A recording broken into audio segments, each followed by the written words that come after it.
राष्ट्रीय जनता दल की तरफ से केंद्रीय और राज्य स्तरीय संसदीय बोर्ड की बैठक बुलाई जाती है। बैठक शुरू भी हो जाती है, लेकिन ऐन वक्त पर प्रदेश अध्यक्ष जगदानंद बाहर निकल जाते हैं बैठक से।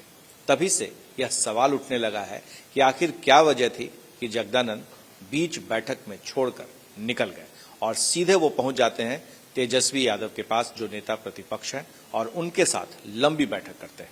हमारे साथ हैं जेडीयू के मुख्य प्रवक्ता नीरज सिंह जी।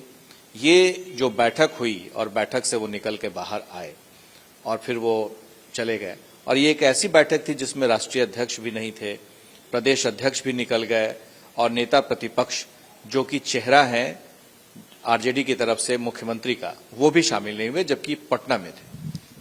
परिवारवाद की बुनियाद पर लोकतांत्रिक तरीके से पार्टी चलाने का जो फर्जीवाड़ा है, कि राजनीति के डीएनए में फर्जीवाड़ा है, तो ऐसी स्थिति में बैठक का औचित्य क्या है? यहां तो केवलम है, नाम जाप करिए और पद प्राप्त करिए। तो ऐसी स्थिति में इस बैठक का औचित्य क्या, जब प्रतिपक्ष के नेता विधानसभा में है, विधायक दल के नेता नहीं, पार्टी के राष्ट्रीय अध्यक्ष नहीं, जो नामित करते हैं पार्लियामेंट्री बोर्ड में माननीय सदस्यों को, तो न इनके प्रस्ताव का कोई औचित्य, न मीटिंग का कोई औचित्य। और दल के प्रदेश अध्यक्ष, आखिर कौन अज्ञात व भय है? क्या वह अपमान का भय, जो राष्ट्रीय जनता दल की मूल कार्य संस्कृति है? भाई दिवंगत रघुवंश बाबू के साथ क्या हुआ, लेकिन जुबान खामोश। जगता बाबू के साथ परोक्ष या परोक्ष रूप से राजनीतिक दुर्व्यवहार की सूचना लगातार मीडिया में आती है। तो ऐसी स्थिति में तो स्वाभाविक है भाई, अपना इज्जत और सम्मान बचाने के लिए कोई बैठक से निकल पड़ते हैं, कारण तो वही बताएंगे। लेकिन बैठक के बाद वो विपक्ष के नेता के यहां जाते हैं। आखिर इसका मतलब कि पार्टी के अंदर में लोकतांत्रिक ढांचे का औचित्य नहीं है? अगर लोकतांत्रिक ढांचे का औचित्य है तो उस बैठक में माननीय तेजस्वी यादव और माननीय जगता बाबू बैठक के बीच से क्यों चल दिए, और तेजस्वी यादव क्यों नहीं पहुंचे पटना में रहते हुए? इसलिए ये पूरे तौर पर बताता है कि राष्ट्रीय जनता दल केवल परिवारवाद की पार्टी है। बैठक उठक करते रहिए, इसका कोई औचित्य नहीं है। सवाल उठक बैठक की नहीं है, बल्कि सवाल ये है कि क्या आपको लगता है कि आरजेडी में अंदरूनी कलह है किसी बात को लेकर के, और जो सामने आ रहा है कि राष्ट्रीय जनता दल में आत्मसम्मान को गिरवी रख करके ही कोई व्यक्ति राजनीति कर सकता है। चाहे वो अनुभव हो, वरीयता हो, योग्यता हो, सबको दरकिनार करिए, केवलम करिए, तब उद्धार की कोशिश में लगे रहिएगा। तो हो सकता है गलती से कभी हो जाए, लेकिन ऐसे कोई औचित्य नहीं है। भाई पार्टी परिवार है, उसको दूसरे चीजों से कोई लेना देना नहीं है। इसलिए परिवारवाद का जो राजनीति में रूप उभर करके आ रहा है और जो घातक स्वरूप है लोकतंत्र का, उसका प्रकटीकरण है। ये तो आरजेडी की बात हुई, लेकिन जेडीयू में भी जबरदस्त तरीके से गुटबाजी हो रही है। आरसीपी सिंह जो केंद्र में मंत्री हैं, राज्यसभा के सांसद हैं, उनका कार्यकाल खत्म होने वाला है और चुनाव होने वाला है, उनको लेकर के भी सवाल उठ रहे हैं और ये कहा जा रहा है कि उनका टिकट कंफर्म नहीं है, वो राज्यसभा में जाएंगे कि नहीं जाएंगे। ये कौन तय करेगा कि वो राज्यसभा में जाएंगे या नहीं जाएंगे?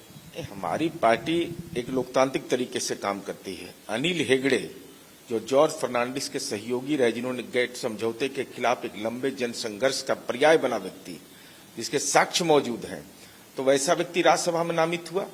अब पार्टी के जो सर्वमान्य नेता माननीय मुख्यमंत्री नीतीश कुमार जी और राष्ट्रीय स्तर पर पार्टी के राष्ट्रीय अध्यक्ष ही फैसला लेंगे, तो फैसला लेने का तो अधिकार वही है। लेकिन ऐसी उंगलियां हमारे पार्टी के अंदर में नहीं उठती है परिवारवाद का और इस ढंग का जो विचार होता है कि हमारे दल के प्रदेश अध्यक्ष, दल के राष्ट्रीय अध्यक्ष के मन में मर्मांतक पीड़ा हो जाए। ऐसा कोई आज तक का आचरण हमारी पार्टी का नहीं रहा है। आरसीपी सिंह के बारे में देखा जा रहा है कि वो कई महीनों से, जब से वो राष्ट्रीय अध्यक्ष से हटे हैं और मंत्री बने हैं, उसके बाद से वो पार्टी दफ्तर नहीं जा रहे हैं, पार्टी के कार्यक्रमों में शामिल नहीं हो रहे हैं। आपको लग रहा है कि पार्टी सबको देख रही है? देखिए, इस संबंध में न हमको औपचारिक प्रतिक्रिया देने का अधिकार है, न औपचारिक प्रक्षेत्र मेरा है। यह पार्टी का प्रदेश नेतृत्व का मैं प्रवक्ता हूं और पार्टी की राष्ट्रीय पार्टी को यह तय करना ही राष्ट्रीय स्तर पर इस पर मंतव्य दिया जा सकता है। जो बिहार में एक राजनीति शुरू हुई है और वो जातीय जनगणना को लेकर के है, तो जातीय जनगणना पर ये सवाल हमेशा से उठ रहे हैं कि केंद्र सरकार तैयार नहीं है और केंद्र में भी यह बातें सामने आ चुकी है। तो ऐसे में बिहार में कराने का क्या औचित्य है, क्योंकि लाभ तो मिलेगा नहीं।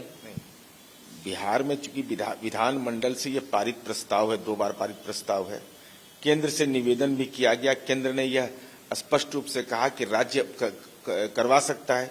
कर्नाटका के अंदर इसकी प्रक्रिया प्रारंभ हुई, देश के विभिन्न विधानमंडल से पास हुआ है।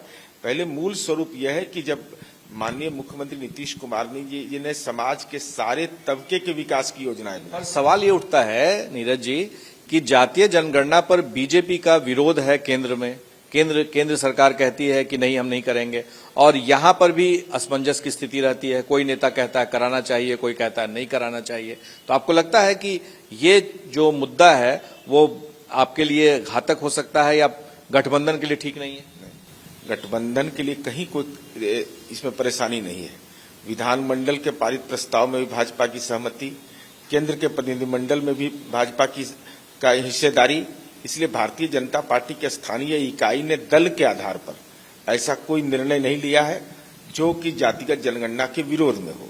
अब इस संबंध में जब सर्वदलीय सहमति विधानमंडल में बना तो हम लोगों ने स्पष्ट कहा कि सर्वदलीय बैठक होगी और सर्वदलीय बैठक के बाद जो भी इसके प्रारूप होंगे, और इस काम को चूंकि हम इसलिए हमारे मन के अंदर में ये इच्छा शक्ति है कि जैसे हमने समाज के हर तबके के मानव विकास सूचकांक को बेहतर करने के लिए योजनाएं बनाई है, तो गणना हो जाएगा तो योजनाओं को बनाने में सुविधा होगी।